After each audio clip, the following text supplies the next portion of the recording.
구독은 하셨나요? 구독하시면 올해 한 해도 좋은 일이 가득하실 거예요. 현재 중국은 낸시 펠로시 의장의 대만 방문 이후고 연일 대만에 대한 무력 시위를 이어가며 강경한 입장을 이어가고 있습니다.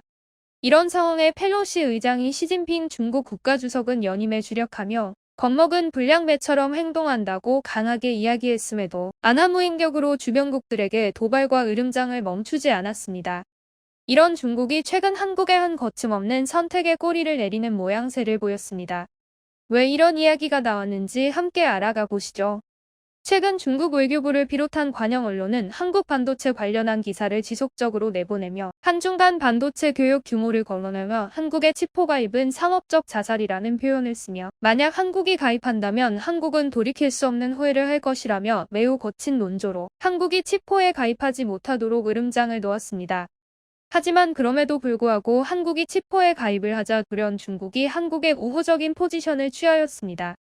이런 배경에는 중국의 반도체 상황을 보면 좀 더 쉽게 이해할 수 있습니다.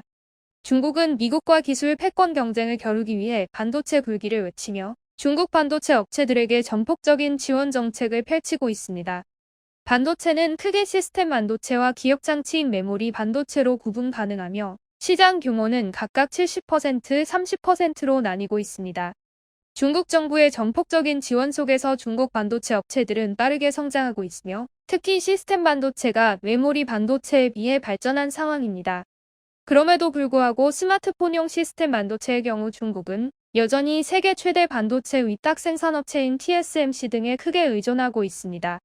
이런 이유 때문에 중국이 보복성으로 펼친 경제 제재로 대만산 과자 등을 수입 금지하면서도 반도체를 수입 금지하지 못하였습니다. 그나마 중국에서 빠르게 발전한 시스템 반도체도 타국에 의존을 하고 있는 상황인데 중국 내부에서 발전이 더딘 메모리 반도체의 상황은 더욱 심각합니다. 중국의 선두주자로 뽑히는 창장춘추나 창신 메모리의 기술이 한국의 삼성이나 SK하이닉스의 두세 대가량 뒤처져 있다고 평가를 받고 있습니다. 기술의 세대 차이가 나는 만큼 중국 기업의 시장 점유율은 미미한 상황이며 중국 메모리 반도체의 70%를 차지하는 삼성전자, SK하이닉스를 대체할 방법이 없는 것이 중국의 현 상황입니다. 이렇게 한국의 기업에게 휘둘릴 수밖에 없는 중국의 입장에서는 한국이 치포에 가입 후 중국을 소외시키면 커다란 타격을 입을 수밖에 없는 상황이라 한국이 어떤 결정을 하더라도 기존과 같이 안하무인격으로 비난을 할 수 없고 반대로 우호적인 포지션을 취할 수밖에 없는 것으로 보입니다. 앞으로도 우리나라 기업들의 선전으로 우리나라가 할 수 있는 선택의 폭이 더욱 넓어지길 바라며 마치겠습니다. 대한홍익이었습니다. 감사합니다.